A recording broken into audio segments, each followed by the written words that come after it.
Kirsty Melmed, and I'm a life coach in the southern suburbs of Cape Town.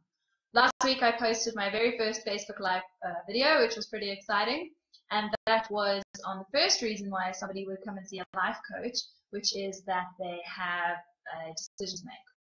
Today I'd like to talk about another reason, and it's one that's quite prevalent in my coaching practice, and that is that the client wants to challenge themselves to grow.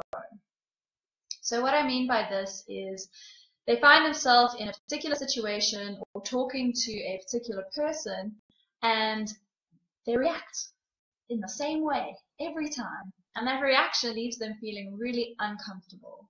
And so they've come to that point where they've realized that you can't change a situation and you can't change another person, but what you do have control over is the way that you respond to different things.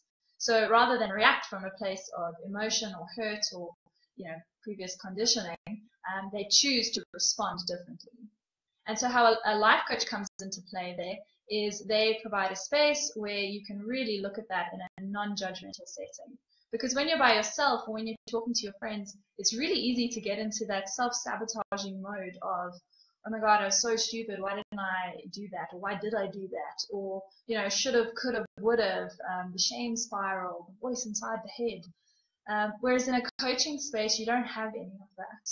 It's a completely impartial person who asks you these challenging questions that really create an awareness of what is going on inside you when you are reacting that way or when you're in that situation. And when you understand that, it gives you the power to choose to respond differently and to think, how else could it be? So yeah, a coach is really helpful. And the other thing about a coach is that it's on a regular basis, which means that you are constantly checking in and thinking, how am I going on this particular challenge or this particular journey? Good intentions can be great in the short term, but for real change to take place, you really have to make a long-term commitment to constantly being aware and conscious of what you're doing, with other people or in that situation. So by those types of situations, thinking about clients I've had in the past or things that I've personally gone through as well, it's stuff like, why did I lose my temper with the Pick and Pay teller? I mean, maybe she was having a bad day and I just made it worse. Or why do I behave that way around my mom? It's as if I lose my voice. Or why did I talk to my daughter that way? She was just asking me a question and I completely lost it at her. Or why did I not put down that boundary with my boss?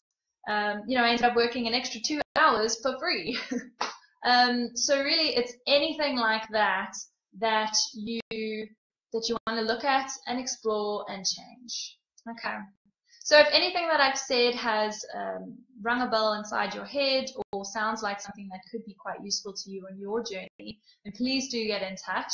We can set up a free half-hour discovery session and have a chat.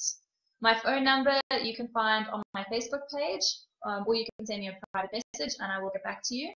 Also check out my website. It's www.kirstymelmedlifecoach.com. Thanks so much for listening, and I hope you enjoy the rest of your Thursday. Bye.